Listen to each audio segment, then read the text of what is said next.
Seguimos en Dos Tipos Incómodos, el programa que hacemos con Guillermo Larán y que se ocupa de la política y de las cosas que pasan en San Martín de los Andes. La Vega Plana es, sin duda, un lugar maravilloso, fantástico de San Martín de los Andes. Además, parte de su historia que reside precisamente en el hecho de las características rurales que inicialmente tuvo San Martín de los Andes.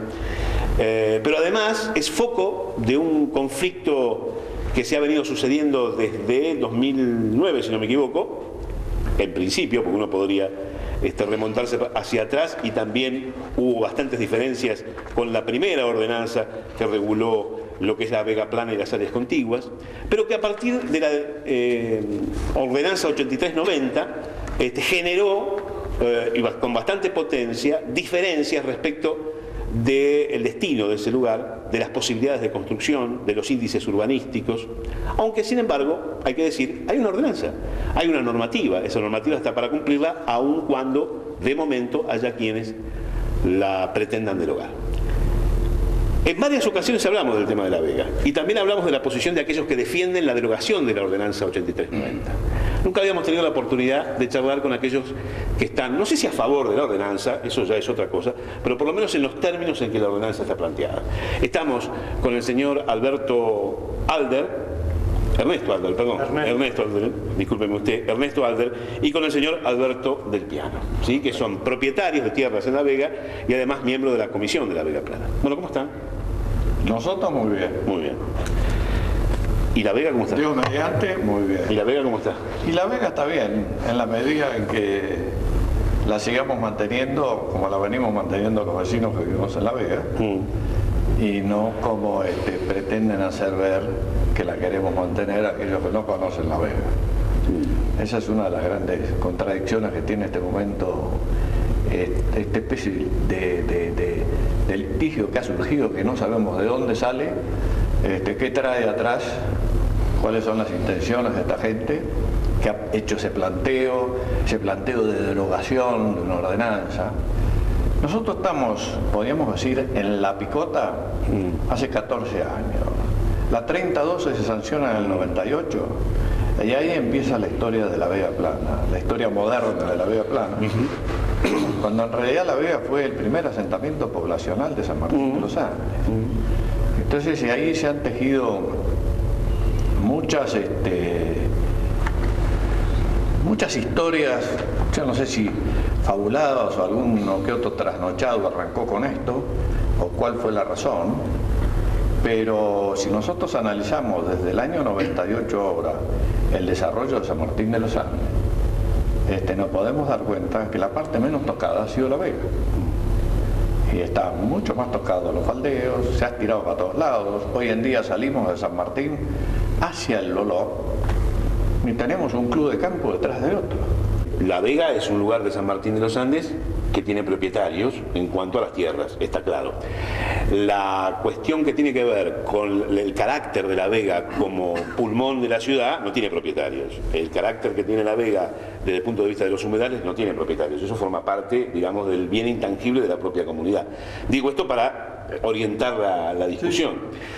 Ahora, hay quienes dicen que la nueva ordenanza es una especie de portón abierto para que se construya de todo ahí, y que vamos a tener una especie de segundo o tercer pueblo, ya le perdí la cuenta, con no sé cuánta cantidad de habitantes. Ustedes entienden que esto no es así y que la ordenanza no habilita eso. Justamente esa es la causa por la que estamos nosotros acá. Porque el otro día estuvimos en la audiencia pública, escuchando, porque sobre todo los vecinos de la Vega concurrimos mucho porque queríamos ver realmente la idea tal explícita como ellos. Tuvimos que escuchar muchas cosas, algunas agresivas y otras, pero bueno, la municipalidad tenía la obligación de defender la ordenanza, lo hizo de una manera muy suave. Lo que nosotros notamos es que no hay un claro conocimiento de lo que es la ordenanza, de la ordenanza 8390, ni cómo se llega a la ordenanza 8390. Porque se parte de la ordenanza 3012, que la hace Lusapac, en el contexto de la aldea de montaña, que daba complementaba el proyecto de aldea de montaña, dejando una zona paisajística interesante, loteando los faldeos, Bueno, esto medio como que se superó, porque mientras nos pusieron el pie sobre la Vega y no podíamos hacer nada porque teníamos que fraccionar en lotes no menores de 5 hectáreas. Y después los problemas de la gente, se hace esa ordenanza sin tener en cuenta el habitante de la Vega. Porque el primer problema que surge es cuando fallece el primer vecino viejo de la Vega y los hijos no pueden hacer una sucesión. Cuando uno tiene un problema y lo quiere vender, necesita vender un pedacito y no puede hacer absolutamente nada. Y otros que se arriesgaron a vender y perdieron todo. Y entonces los derechos de la gente de la Vega se ven mancillados. Después empezaron la gente a hacer la desobediencia, digamos. Si yo voy a la municipalidad y le digo a usted, mire, yo necesito esto, y usted no lo quiere entender, tarde o temprano yo tengo 4 hectáreas y tengo un hijo que quiere hacerse una casa ahí, ¿por qué no le voy a permitir hacer la casa? Finalmente muchos padres le dejamos a nuestros hijos hacer la casa. ¿Y qué pasa? Esa casa está en el nombre nuestro, no en nombre de nuestros hijos. No le podemos dar el pedazo de tierra. Entonces eso entra a surgir. Finalmente llega el gobierno de Jorge Carro y se hace una cautelar que prohíbe el uso de las tierras de la Vega. Entonces los vecinos de la Vega, ya que a esta altura la presión era muy alta, vinimos a pedirles explicaciones y a decirles que nos den las bases en que se fundaba la ordenanza esa que de cautelar. Como no existía base alguna, así como por mayoría absoluta la habían votado por mayoría absoluta, tuvieron que ir para atrás. Y fue cuando los vecinos de la Vega pudimos entrar a negociar con la municipalidad a que se nos dé la participación que era necesaria, porque nosotros éramos los propietarios de la tierra, nosotros estábamos cuidando la tierra. Si la tierra estaba en esas condiciones ahí, sin ninguna ordenanza hasta antes, y estaba así, era porque la gente estaba bien con la tierra de esa manera. Entonces, bueno, el Consejo nos dio la posibilidad de poner gente nuestra, digamos, un técnico, un abogado, unos vecinos, la gente de la municipalidad, y contratar técnicos, hidrólogos y urbanistas para buscarle una solución al problema. Se trabajaron 3 años, que a nosotros nos dicen que en 17 días se hizo la ordenanza. Se trabajaron durante 3 años y llegamos a un proyecto de ordenanza, nosotros, en el que el proyecto de ordenanza se basaba en la aptitud urbano-ambiental del suelo, porque antes la ordenanza 3012 es como que todo el suelo fuera lo mismo. Y la aptitud urbano-ambiental del suelo hace que uno vea las diferencias de suelo que tenemos y que son realmente significativas. No es que vos digas, este es un mallín y un poco más mallín más hondo allí. ¿No? Hay diferencias significativas. Se hacen muchos estudios para determinar eso, incluso estudios satelitales que finalmente se conllevan en un mapa grande del uso, del tipo de suelo. Yo lo tengo acá, lo podemos ver si quieren. Y en base a eso se construye ese proyecto de ordenanza. Para entonces llega nuevamente el gobierno de Luzapac, que asume nuevamente, y bueno, nosotros pensamos, Luzapac hizo la ordenanza 3012, nos va a decir ahora, volvamos atrás, porque uno sabía del carácter ambientalista de ella, ¿no? Sin embargo, cuando le planteamos los problemas de los vecinos, ella lo entendió y dijo que ella iba a ver cómo se podía resolver el problema y lo iba a estudiar. Ella dio participación a los vecinos. Esta gente que hoy cuestiona la ordenanza tuvieron la oportunidad de estar en la municipalidad con nosotros y explicar su posición ante los técnicos de la municipalidad, ante otros técnicos. La gente que hizo la ordenanza 3012, claro, que eran los arquitectos uruguayos. Después Luzapac manda a Neuquén el proyecto de ordenanza para ser estudiado por gente de la Universidad de La Plata, para pedirle un asesoramiento, porque ella quería tomar una determinación que pensaba ella tendría que ser justa para ambas partes. Porque, ¿cuál es el concepto? El concepto que se tenía era poder hacer una ordenanza que nos diera a los vecinos de La Vega la posibilidad de solucionar nuestro problema y manteniéramos un espacio parque para que mantener ese aspecto de parque, que sirva para el turismo. Y bueno, ella contrata nuevamente a los mismos uruguayos que hicieron la 3012, ellos trabajaron 6 meses con este tema cuando tiene el proyecto de ordenanza, Lusapac nos cita a la municipalidad, a los vecinos de La Vega, y nos presenta el proyecto primero a nosotros por ser los vecinos de La Vega, por la cantidad de restricciones que el proyecto tiene. Bueno, ustedes dicen que ese proyecto de alguna manera afecta a la propiedad privada, lo han dicho además. Sigue afectando la propiedad privada, por eso es que ella nos llama y nos presenta el proyecto, porque dice, es restrictivo, sí, pero dentro de todo les estoy dando soluciones a los problemas que tienen ustedes. Y bueno, y nosotros lo aceptamos. Y al aceptarlo, ¿qué reconocemos en eso? Reconocemos nuestro espíritu de ambientalista también, de que nos gusta lo verde, porque ocurre que ¿quién es la gente que vive en La Vega? La gente está viviendo viejos pobladores, hijos, nietos de viejos pobladores, como el caso de mi señora, descendientes de los Yinjin, y otras, son 4 generaciones. Claro, otras personas como son él o muchos otros que han comprado. Pero en La Vega no hay un proyecto de decir voy a ir a La Vega y voy a hacer un desarrollo que me voy a llenar de plata. Más que nada el que compra ahí va por tener un espacio verde, por vivir bien, por vivir otra cosa dentro de... algunas observaciones, si me permite. Sí, ¿cómo no? La primera, una simple aclaración. Sí. En realidad ninguna ordenanza puede evitar o impedir los derechos sucesorios. Eso es imposible. Lo que ocurre o debería ocurrir es que no podían ustedes compartimentar para dividir, para entregárselo a un hijo, a una hija, eso o a un nieto. Eso pero la ordenanza no podía impedir los derechos sucesorios. En el caso mío, yo tenía 4 eso sería imposible. Teníamos 4 hectáreas y podía hacer 3 casas ahí. Y tenía un galponcito, un taller que tenía hecho yo, y bueno, y no podía hacer más nada. Claro, por eso, lo que le impedía le restringía la compartimentación de ese terreno, pero no le puede impedir los derechos sucesorios. Eso no, seguro teníamos que vender la tierra. Lo que pasa es que para hacer sucesión había que vender la tierra. Es decir, una cosa es el derecho sucesorio en sí y otra cosa es la transmisión de bienes. Es decir, si estamos hablando de transmisión de bienes, yo en mi caso con 3 hijos, la transmisión de bienes sería partes iguales, lo que fija la ley, ¿no es cierto? Y lo que fija el Código Sucesorio. Pero no podía hacer transmisión de bienes, porque no podía repartir las 3 partes. Es decir, habría que vender y después decirle, bueno, toma un billete a vos, un billete a vos, un billete a vos. Pero acá no te quedes a vivir. Entonces, eso es un poco lo que nosotros cuestionamos en su momento. Es decir, que por qué razón este tipo de ordenanza nos terminaba echando.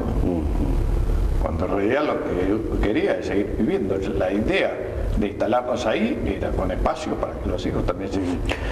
La otra observación que quería hacerle es la siguiente. Está fantástico que en La Vega haya una suerte de continuidad en el tiempo generacional con la misma perspectiva desde el punto de vista del atesoramiento del lugar. Eso es, yo diría que absolutamente deseable en cualquier lado.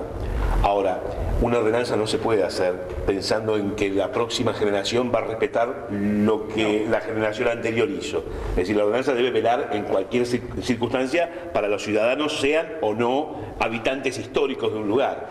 Lo que a mí me parece que lo que hay que discutir, si es que esta es la discusión, es en qué medida la compartimentación de la tierra y la venta de lotes, la carga urbana que se le pone a un sector puede afectar o no desde el punto de vista ambiental. Este es el kit de la cuestión, y es lo que ustedes estaban discutiendo en el fondo. Ustedes dicen que esta ordenanza no genera un impacto desde el punto de vista urbanístico mucho más severo de lo que era la 3012. No, mucho menos severo. Por eso, a eso no genera un impacto mucho más severo de lo que era la 3012. Lo genera de diferente manera. A ver. Ese es el tema. La 3012 hacía agrupar, digamos, 15 hectáreas para poder hacer un complejo grande con mucha capacidad para mucha gente. O sea, que una isla. Lo que se llamaban módulos autónomos de construcción. Claro. En cambio esta, al tomar como a la divisoria de suelos, lo hace de una forma totalmente distinta. Por lo que deduzco aquí, tenemos en el suelo A un 50% de utilización, en el suelo B mucho más restringido, un 30%, y en el suelo C aún más restringido, restricción más importante, 20%. ¿Es así? Estas son áreas de conservación. Por eso, dicho así, dicho al revés, estas son las áreas utilizables, las de arriba son las áreas de conservación. La mayor parte de La Vega es zona B. La zona A son los pies de faldeo, digamos el borde de los regimientos, pie de faldeo después de la Villa Vega San Martín, que entra un pedacito ahí donde está la telefónica y un pedacito al otro lado que es mínimo. Acá tenés el 50% de uso y el 50% de espacio verde. Esto se puede dividir en propiedad horizontal.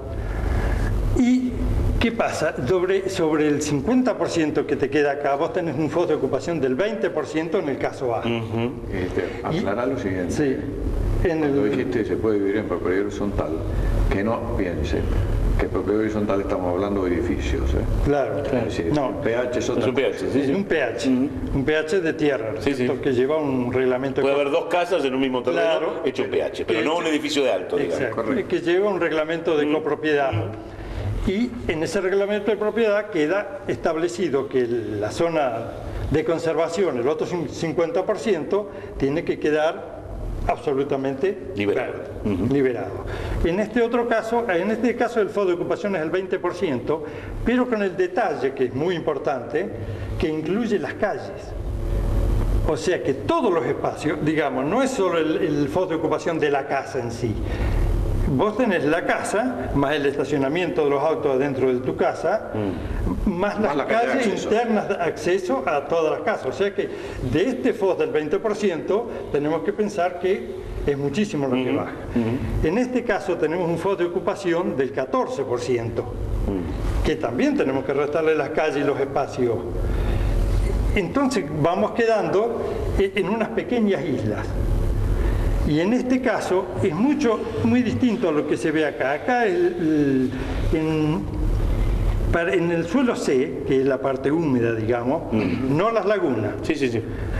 es la parte más húmeda, son el 20% De superficie utilizable. es la con- superficie utilizable calculada en base a 5 hectáreas, porque vos para tener un 20% necesitas 5 hectáreas. En esas 5 hectáreas vos tenés el Otra vez, 20%, claro. pero acá solo podés construir 400 metros cuadrados. Otra vez tenés un factor de ocupación del suelo sobre el 20%. Claro. Pero es nada más que 400 metros cuadrados tenés acá. O sea 400 que metros cuadrados de planta o puede ser 800 metros. No, 400 metros cuadrados de planta planta. en esta zona. Bien. O sea Una que superficie en prácticamente 5 hectáreas 50. vos vas a tener 400 metros acá. En la interpretación que ustedes hacen, la ordenanza 8390 en realidad es más restrictiva que la ordenanza 3012 desde el punto de vista Claro, de la vos construcción. fijate este detalle. Termino la idea. Bueno. Es más restrictiva desde el punto de vista de la capacidad de carga del lugar, ¿sí? Punto 1. Punto 2. Establece una diferenciación de suelos. En vez de considerar todos los suelos iguales, determina, este es un suelo de una aptitud X, este es un suelo de una aptitud C, etcétera, etcétera. Sobre la base de eso, además hay una restricción que es el factor de ocupación del suelo, que debe ser El uso de esos suelos. del uso de esos El suelos. uso de los suelos, Bien, claro. bien. Ahora pregunto, aquellos que cuestionan la ordenanza dicen, además de todo esto que ustedes refutan, por lo menos desde la perspectiva de ustedes, dicen que uno de los graves problemas que tiene esta ordenanza es que deja librado al propietario, al proponente, al inversor, llegado el caso, todo lo que tiene que ver con el desarrollo hídrico, es decir, el uso del tema de saneamiento, cloacas, etcétera, que tienen que hacer, digamos, que cada uno lo puede resolver como quiere, un poco esa es la Bueno, idea. mira. ¿Esto es así? ¿No es así? El tema es así. Yo te voy a decir. Supongamos que yo voy a hacer un loteo aquí de 10 hectáreas. Sí. ¿Qué tengo que hacer primero? Tengo que ir a la municipalidad, hacer estudio de suelo para demostrar que esta sección está en la zona B. O sea que hago un estudio total del suelo y ese estudio me va a decir qué parte del suelo es más utilizable que las otras, dónde me va a convenir hacer la implantación y dónde la no implantación. La municipalidad me otorga un certificado de DUC, que DUC es Declaración de Uso Territorial, y me cobra 2.000 pesos. Que no es poca cosa, porque hay gente que puede pagar y gente que no. Después tengo que hacer el estudio de impacto ambiental. Entonces tengo que volver a pagarle a la municipalidad otra tasa, que es del orden de los 3.000 pesos, según el tipo de estudio que sea, que puedo descontar los 2.000 pesos anteriores en algunos casos. ¿Y eso va a servir para qué? sirve para nosotros para poder determinar cómo hacer el proyecto de urbanización que queremos hacer. Y sirve para la municipalidad para hacer un nuevo plano del uso del suelo, porque nosotros tenemos ya el plano hecho con el sistema satelital de las zonas húmedas y todo eso, que va a determinar claramente cómo es el suelo de La Vega. Así, y el uso del agua y eso está limitado. Vos si querés tocar querés hacer un canal o cualquier cosa, no podés hacerlo por propia iniciativa, tenés que justificarlo ante la municipalidad si querés hacer algo de eso. Tenés que someter un estudio, presentarlo. Cada zona tiene que hacer su planta de tratamiento de aguas residuales. Claro, eso también. Bueno, eso también ocurre fuera del ejido municipal, donde hay desarrollos urbanos, tenés que hacer una planta de tratamiento. Claro, en este caso, si ponerle que acá lleguen a entrar entre 30 o 40 casas, ¿no es cierto?, en esta zona, en estas 3 hectáreas. Y yo tengo que hacer una planta de tratamiento cloacal para eso, a menos que tenga posibilidad de conectarte a la red, que es casi nula. Porque... ¿Ustedes qué creen, o sea, más allá del tema específico técnico, qué creen que hay atrás de todo esto? ¿Hay un interés de meterse con la propiedad privada? ¿Hay un interés de otros grupos que no hacen ni dejan hacer? ¿Qué suponen ustedes que hay atrás de todo? O por ahí hay un interés ambiental. O también es una alternativa. No, la alternativa ambiental es la que se anuncia. Claro. Entonces, como somos hombres de la política y conocemos los trasfondos, bueno, a veces hay máquinas de impedir, hay gente que le gusta meterse en la vida de otro. Entonces, ¿cuál es la visión de ellos, no? Queremos pensar de que hay algo atrás que no sabemos lo que es. Porque si realmente hubiera tanto interés de tipo ambiental, de preservación de ambiente, primera cosa, si yo soy el ambientalista, iría primero que nada a ver a los vecinos, saben que hay una comisión formada de vecinos, y plantearle, muchachos, yo soy ambientalista, veo con preocupación que pueden utilizar esta tierra y que que pueden llegar a crear una distorsión o un desequilibrio ambiental. Primera medida. Nadie lo puede ver. Nadie habló del tema, fuimos ignorados. No solamente fuimos ignorados, sino que en la última audiencia pública todos los que pusieron técnicamente una cosa de otra, que tiene bastante para discutir y para charlar, de lo único que se olvidaron fue que La Vega tenía habitantes. Nadie lo mencionó, no existen. Y había señoras mayores, estaba la señora Bello, vieja polvorera de la zona, salieron indignadas de la reunión. Eran gente que no existía, son los que hicieron esto, no nos olvidemos. Si son los primeros que se vinieron a romper el lomo en condiciones que no son las de ahora, con facilidades de vida que no son las de ahora, y vinieron acá y fueron ignorados totalmente. Y nosotros como grupo de trabajo que estamos en esto, es más, desde el punto de vista legal, la 8390 es restrictivo al dominio de la propiedad privada. Quiere decir que cualquiera de los vecinos podría iniciar causas legales por la restricción al dominio. No hay uno solo que haya planteado nada, absolutamente nada con respecto a esto. Al contrario, nos tratamos de adecuar para ir viendo en esto y usando dentro de nuestras posibilidades y dentro de lo que deja realmente utilizar, de acuerdo a los estudios que se han hecho, la ordenanza. Es decir, la aceptamos, a pesar que sabemos de que parte de eso nos han cercenado, la aceptamos. ¿Por qué? Porque queremos vivir en esas condiciones. Es decir, nadie se fue a vivir a La Vega porque quería tener las comodidades de la Plaza San Martín. Aparte, no hay en este momento proyectos de grandes desarrollos inmobiliarios, porque tampoco te da la situación para hacer un gran desarrollo inmobiliario. Aparte hay otra cosa, nosotros vinimos acá, ¿sabes por qué? Una parte que se me había pasado. Cuando estuvimos en la audiencia pública se hizo hincapié continuamente en que íbamos a urbanizar 500 hectáreas. ¿Cómo me decís vos que podés urbanizar 500 hectáreas con este sistema? Es cierto que después se reconoció por parte de la municipalidad que solo se va a urbanizar el 4% de las 700 hectáreas. Nada más que el 4%, si es que llega. ¿Listo? Listo. Muchísimas gracias por haber estado allí. Nos volvemos a encontrar el próximo martes, siempre a partir de las 22, en esto que es Dos Tipos Incómodos. Que la pasen bien.